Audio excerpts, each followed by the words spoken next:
Hi students, இன்னைக்கு exercise 1.5 உடைய example 1.23 பார்க்க போறோம். F of x, g of x, h of x சொல்லி மூணு கொடுத்துட்டு ப்ரூவ் பண்ண சொல்லிட்டாங்க. பொசுக்கு ப்ரூவ் பண்ண சொல்லிட்டு இந்த எக்ஸசைஸ்ல போயிட்டு கேட்குறீங்க. ப்ரூஃப்ஸ் எல்லாம் வந்தா நம்ம ஈஸியா 5 மார்க் போயிட்டே இருக்கலாம். அதுக்கான சப்ஸ் தான் இது. நம்ம கொடுத்துருக்காங்க ரெண்டு ஈக்குவல் டு இது ஈக்குவல் டு அது. அப்ப நம்ம ஃபர்ஸ்ட் இந்த பக்கம் இருக்கலாம் லெஃப்ட் ஹேண்ட் சைடு எடுப்போம். என்ன எடுப்போம்? L H S. Left hand side என்ன கொடுத்துருக்கானுங்க? F dot T dot H கொடுத்துருக்காங்க. இப்ப இது என்ன பண்ணலாம்? பிராக்கெட் உள்ள இருக்கவங்கள ஃபர்ஸ்ட் சால்வ் பண்ணிடுவோம். டி டாட் ஹெச் அப்படின்னா என்ன பண்ண போறோம்? ஃபர்ஸ்ட் வேரியபிள் கொடுக்குறோம். வேரியபிள் கொடுத்ததுக்கு அப்புறம் டாட் போகணும். டாட் போகணும்னா ஆட்டோமேட்டிக்கா பிராக்கெட் வந்துருங்க. கண்டிஷன் முடிஞ்சு போச்சா? அவ்வளவுதாங்க. இப்ப ஜி ஆஃப் எக்ஸ் ஃபார்மட்ல இருக்கு. ஜி ஆஃப் எக்ஸ்னா என்ன? 1 மைனஸ் 2 இன்டூ எக்ஸ். எக்ஸை யாருன்னு எடுத்துக்கிறோம்? ஹெச் ஆஃப் எக்ஸ் தான் எக்ஸ்ன்னு எடுத்துக்கிறோம். First condition over. Second condition 1 minus 2 into h of x ஓட வேல்யூ என்ன? 3x. That is equal to என்ன வரப்போகுது? 1 minus 6x. அது g dot h of x கண்டுபிடிச்சாச்சு. அப்புறம் f dot g dot h கண்டுபிடிக்கணும். f dot g dot h of x நம்ம கண்டுபிடிக்க போறோம். அப்ப என்ன வரும்? f of 1 minus 6x. ஓகேங்களா? f of இதெல்லாம் நமக்கு தெரியும். 1 minus 6x ன்னு. அப்ப therefore f of x னா என்ன? 2 into x plus 3. இங்க x யாரு? 1 minus 6x. இப்ப இத மல்டிப்ளை பண்ணுங்க. 2 into 1 2, 6 into 2 12, minus plus into minus minus 12x plus 3. That is equal to 3 plus 2 5 minus 12x. என்ன கண்டுபிடிச்சிருக்கோம்?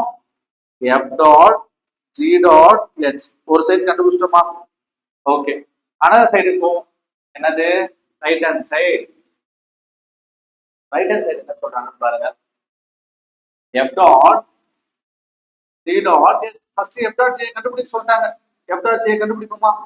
f dot j எப்படி கண்டுபிடிக்கலாம்? வேரியபிள் கொடுக்கணும்.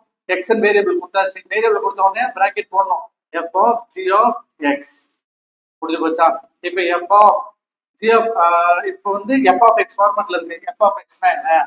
2 into x plus 3. x என்ன? g of x. முடிஞ்சு போச்சுங்களா? அடுத்த சமம் முடிஞ்சு போச்சு. அடுத்து 2 into g of x ஓட வேல்யூ என்ன? 1 minus 2x plus 3. இப்போ இத மல்டிப்ளை பண்ணோமா? 2 into 1 2, 2 into minus 2 minus 4x plus 3. அப்ப என்ன வரும்? 5 minus 4x. என்ன கண்டுபிடிச்சிருக்கோம்? f dot g of x கண்டுபிடிச்சிட்டோம். அடுத்து என்ன கண்டிஷன் சொல்லிருக்காங்க?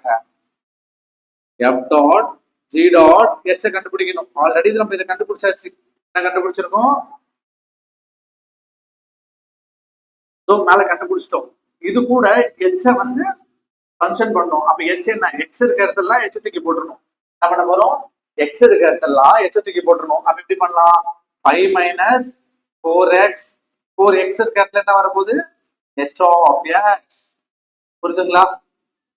4 into h of x. ஓகேங்களா? அடுத்து வாங்க.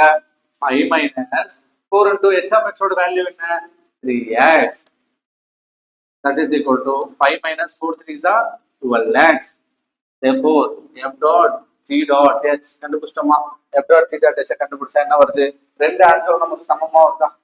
ரெண்டு ஆன்சரும் நமக்கு ஈக்குவலா வருதா? அப்ப என்ன பண்ண போறோம்? left hand side is equal to right hand side. Hence verified போட்டு சமம். அவ்வளவுதாங்க. இதுக்கெல்லாம் பார்க்க பெருசா தெரியற மாதிரி இருக்கும். டக்கு டக்கு டக்குன்னு டெரைவ் பண்ணிட்டீங்கன்னா ஈஸியா சால்வ் பண்ணிட்டு போயிட்டே இருக்கலாங்க. மேக்ஸ் எப்பயுமே அப்படிதான். ரொம்ப ஈஸியான சம், ஈஸியா இருக்கும். அண்டர்ஸ்டாண்ட் பண்ணி